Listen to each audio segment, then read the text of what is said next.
बड़े बेटे की सच्चाई और कलयुग का सच। घर का बड़ा बेटा, उसकी जिंदगी किसी खुली किताब की तरह होती है जिसे हर कोई पढ़ना चाहता है लेकिन कोई समझना नहीं चाहता। वह अपने बचपन से ही दूसरों की उम्मीदों का बोझ उठाता है। माँ पिता की आशाएं, भाई बहनों की ख्वाहिशें, समाज की जिम्मेदारियां सब उसी के कंधों पर डाल दी जाती हैं। वह अपनी हंसी तक गिरवी रख देता है, अपने सपनों को सीने में दफना देता है, अपने अरमानों को चुपचाप मार देता है। क्यों? सिर्फ इसलिए कि उसके परिवार की मुस्कान बनी रहे। धीरे धीरे यह बोझ इतना बढ़ता है कि उसके कंधे झुक जाते हैं। उसका दिल थक कर टूटने लगता है, लेकिन किसी को उसकी हालत की परवाह नहीं होती।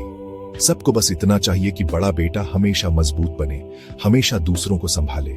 उसकी थकान, उसका दर्द, उसकी तकलीफ किसी के लिए मायने ही नहीं रखते। आखिर में उसे मिलता क्या है? अकेलापन और ताने। वह चाहे कितना भी कोशिश कर ले, लेकिन परिवार और समाज की नजरों में वह कभी अच्छा बेटा, अच्छा पिता या अच्छा भाई नहीं कहलाता। उसकी पूरी जिंदगी की मेहनत और कुर्बानियां अनदेखी रह जाती है। वह बस एक मशीन की तरह इस्तेमाल किया जाता है, काम लेने के लिए, घर चलाने के लिए। और जब वह टूट जाता है तो सब उसे दोषी ठहराकर छोड़ देते हैं। यही है बड़े बेटे की असली सच्चाई। और यह भी एक दर्दनाक सच है कि इस बोझ और तनाव से सबसे ज्यादा पुरुष ही दिल के रोगों से मरते हैं। उनका दिल रोज रोज टूटता है, पर वे कभी खुलकर रो नहीं पाते। उनकी मौत भी अक्सर खामोशी में दबकर रह जाती है। लेकिन क्या केवल बेटा ही दोषी है कि उसने अपनी हदें तय नहीं की? नहीं, परिवार के भीतर की यह त्रासदी कई बार पिता और बहनों के कारण और गहरी हो जाती है।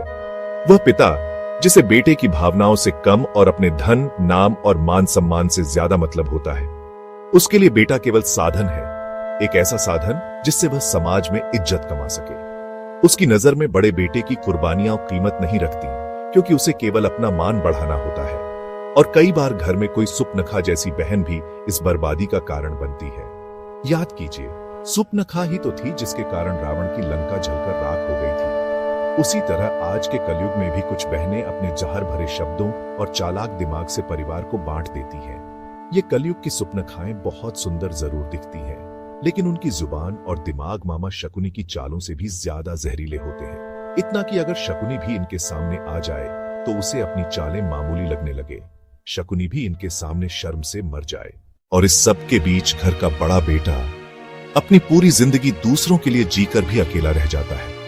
उसकी थकान, उसका दर्द किसी को दिखता नहीं, उसकी कुर्बानी की कोई कीमत नहीं, उसका प्यार, उसकी निष्ठा किसी को याद नहीं।